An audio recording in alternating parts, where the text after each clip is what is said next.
como na 11ª parte, vamos lá, ler mais uma vez esse slide de precedente. Bora lá.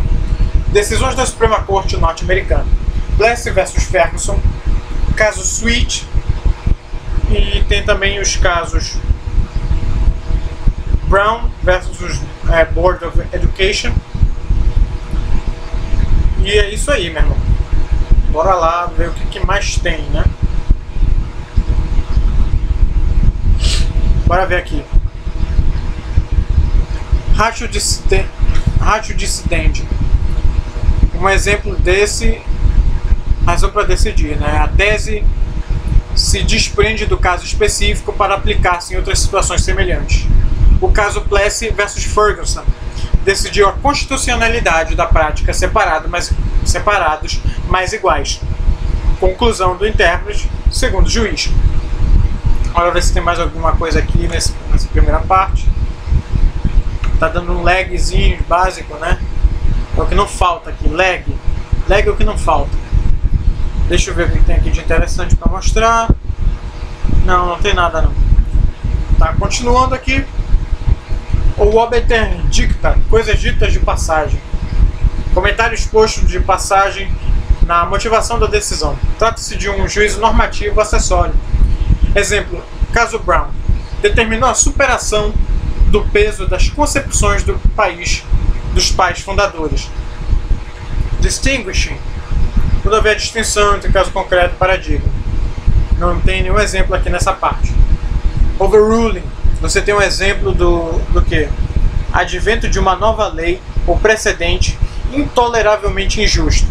Inconstitucionalidade de critérios de diferenciação fundados no preconceito. Tá legal. Agora você tem o caso Plessy versus Ferguson, em 1896. Após a Guerra Civil, foram aprovadas as emendas à Constituição que aboliram a escravidão e afirmaram a igualdade. Entretanto, uma coisa era acabar com a escravidão e a outra coisa era acabar com o racismo e a discriminação. O senhor Plessy se negou a viajar em vagões de trens específicos para negros, questionando a lei que determinava essa diferenciação.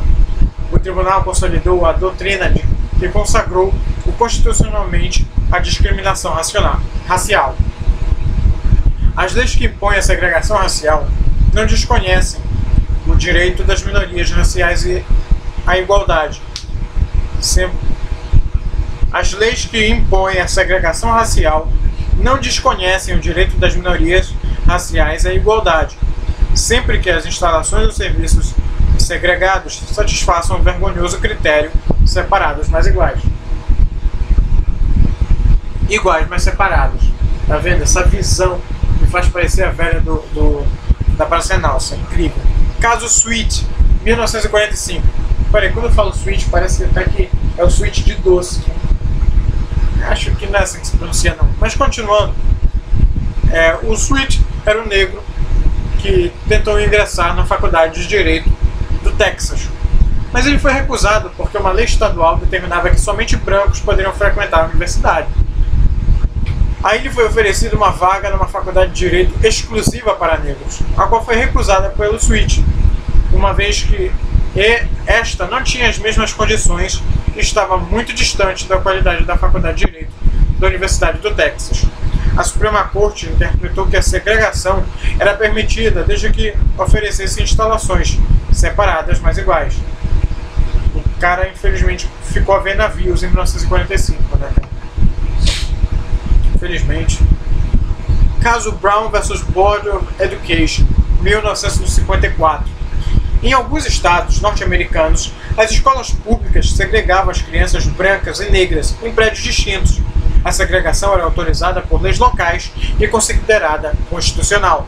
A segregação de crianças em escolas públicas somente com base na raça, mesmo que as dependências e outros fatores tangíveis sejam iguais, privam as crianças de iguais oportunidades de educação. Por exemplo, escolas e universidades de brancos eram muito melhores estruturalmente, né? Infraestrutura de qualidade, tudo que tinha lá era de qualidade. Tá? Mas nas escolas negras não era assim, nas escolas de pessoas negras não era assim. É como a gente vê agora o Brasil na escola privada e pública. Vamos pensar assim, a escola privada era essa dos brancos e a pública é a dos negros. É uma analogia que você percebe, só que de uma maneira, uma escola para os negros era bem pior mesmo. É uma coisa ainda mais aprofundada. Mas continuando aqui, a questão da segregação deve ser decidida à luz do mundo moderno, em que a educação se tornou um fator essencial para o sucesso. Os fatores intangíveis da segregação devem ser considerados, pois, quando sancionados pelo direito, podem produzir um sentimento irreversível de inferioridade nas crianças negras. No campo da educação, não há mais lugar para a doutrina dos separados mais iguais. Livrou a Suprema Corte do peso das concepções dos pais fundadores e lhe deu poder de reformar instituições sociais injustas. E aí parece tudo muito legal.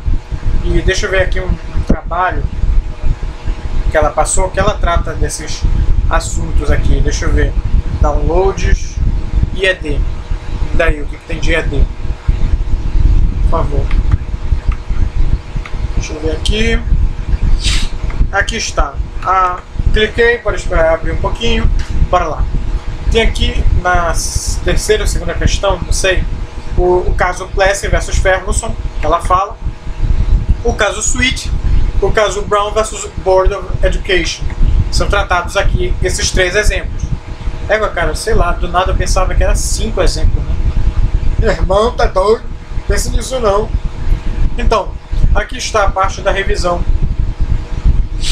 desses precedentes quanto o que aconteceu nos Estados Unidos e decisões da Suprema Corte, né? Americana não, estadunidense.